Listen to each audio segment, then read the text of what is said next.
Y mire, precisamente vamos a platicar con el ingeniero Aldimir Torres, presidente de la Asociación Nacional de Industrias del Plástico. Ingeniero, muy buena tarde. Hola, Dan, ¿cómo estás? Muy buena tarde, a tus órdenes. Gracias, muy buena tarde.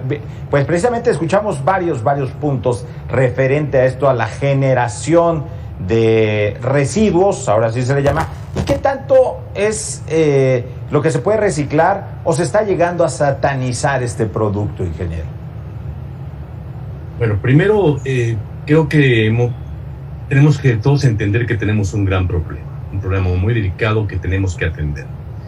Pero creo que hemos crucificado al equivocado, porque el plástico no es el problema, es parte del problema y en consecuencia también debe ser parte de la solución. Lo que creo es que hemos trabajado muy mal a nivel de residuos. México sigue siendo el campeón en Latinoamérica en generar residuos.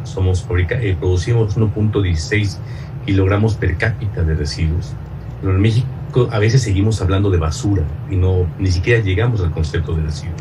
Es cierto, el plástico no tendría que estar en los bosques, no tendría que estar en las calles, no tendría que estar en los mares. El que dure tanto tiempo, que por supuesto que no dura más de 100 años, es muy complicado, pero tendremos que aprovecharlo de manera eficiente para darle esa circularidad que estamos buscando. Las autoridades deciden prohibir cuando creemos que el camino adecuado tendría que ser primero medir los impactos. Las autoridades nunca midieron los impactos. Después, entonces, normaliza. No hay normas de muchos productos plásticos en nuestro país, regula y si hace falta prohíbe, pero lo hicimos exactamente al revés. Hoy tenemos una incapacidad en el manejo de residuos, tenemos un gran problema en los residuos y todo se deriva, creo, principalmente del consumo, y es donde tenemos que trabajar. Hablaron ustedes del reciclaje, que es uno de los elementos, una de las 5 R's fundamentales que rigen la economía circular. Pero tenemos que trabajar en la reducción, hay que reducir el volumen de productos que usamos a nivel general, tenemos que provocar la reducción, tenemos que provocar el reuso, tenemos que trabajar en el rediseño de muchos materiales y tenemos que repensar lo que hemos hecho hasta ahora. Y bueno, y escuchábamos también que el gran aliado en el 2020 con la pandemia y con toda esta situación para llevar fue el plástico, la bolsa de plástico, el recipiente de plástico, y ahí es donde caímos en esto. ¿Seguirá siendo el aliado para más tiempo? Yo creo que es la palabra que lo define. No es un villano, como muchos lo quieren ver, pero tampoco es un héroe. Es un aliado que nos pide, Adán, que lo usemos responsablemente. Para gente como nosotros, ver un producto plástico en la basura es catastrófico porque es una materia prima muy cara. Tenemos que tenerlo, como muestran las imágenes, en las plantas de reciclaje. Tenemos que trabajar en regresarlo a la cadena productiva, un reciclaje funcional, y en eso tenemos el reto importante, Adán. Es cierto que muchos productos plásticos son o se usan de manera muy poco confiable. Hoy estamos en una situación que con la prohibición nos puede ser más caro dar una bolsa de plástico que portar un arma. Eso es absurdo. Entonces creo que tenemos un reto importante todos, pero tenemos que trabajar los 3 entornos importantes, Alan. La autoridad, que no tiene que prohibir, porque cuando prohíbes únicamente lo que haces es levantarte de la mesa y dejar de trabajar. Tenemos que trabajar la industria, por supuesto, y también tiene que trabajar la sociedad con la responsabilidad que esto implica. Entender que no podemos seguir tirando, primero generando y después tirando los residuos como lo hacemos hasta ahora. Ahí está el reto más importante. ¿Estamos haciendo bien desde casa al separar basura, si es que se hace, y luego la disposición de los residuos se está haciendo de manera correcta en este país, o ahí tenemos el problema también? Yo creo que ahí es parte del punto focal del problema, porque habremos gente que lo separamos, pero dependemos mucho de la pepena, ese sector social, Adán, que está olvidado, que está aislado y que tenemos que incluir a nuestra economía. Es un problema. Seguimos teniendo lugares de teatro de cielo abierto con trabajo infantil en nuestro país. Eso es ridículo. Creo que tenemos un reto importante ahí.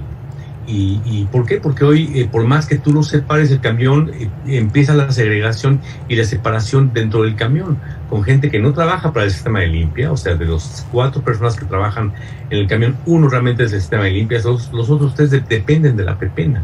Tenemos un buen comercio, hay una buena separación y segregación, pero no es lo eficiente. No alcanzan las plantas que tenemos de tratamiento de residuos para cubrir la demanda que hoy se requiere.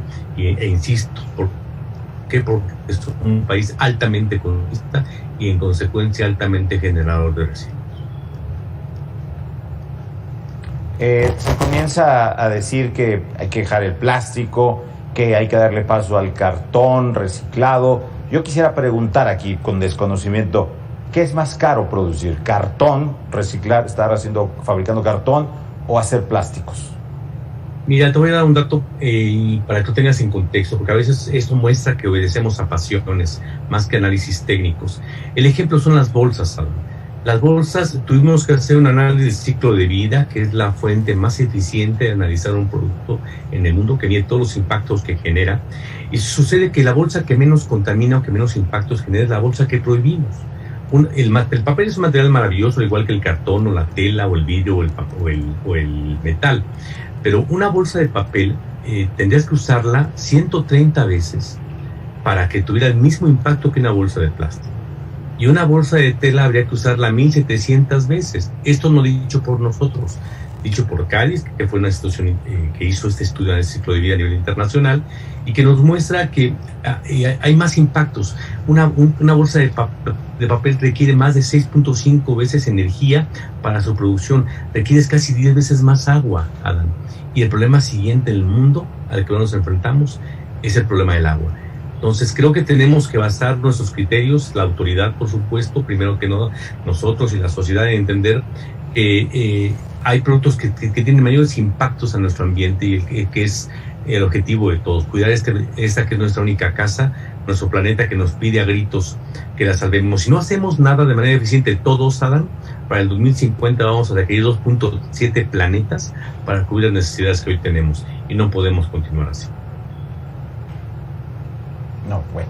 Pues, ingeniero Aldimir Torres, presidente de la Asociación Nacional de Industrias del Plástico, muchas gracias por estos minutos con Mega Noticias TVC. Adán, un placer a tus órdenes siempre y un saludo a tu público. Muchas gracias. Gracias. Buena tarde. Vamos a hacer nosotros un corte, regresamos, hay más información.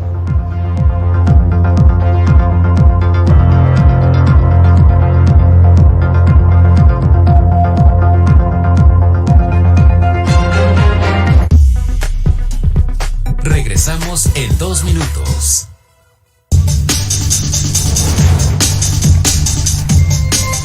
El presidencialismo mexicano no es nuevo. Históricamente, la relación que el partido dominante en el poder mantiene con la institución presidencial ha sido pieza fundamental en el sistema político mexicano.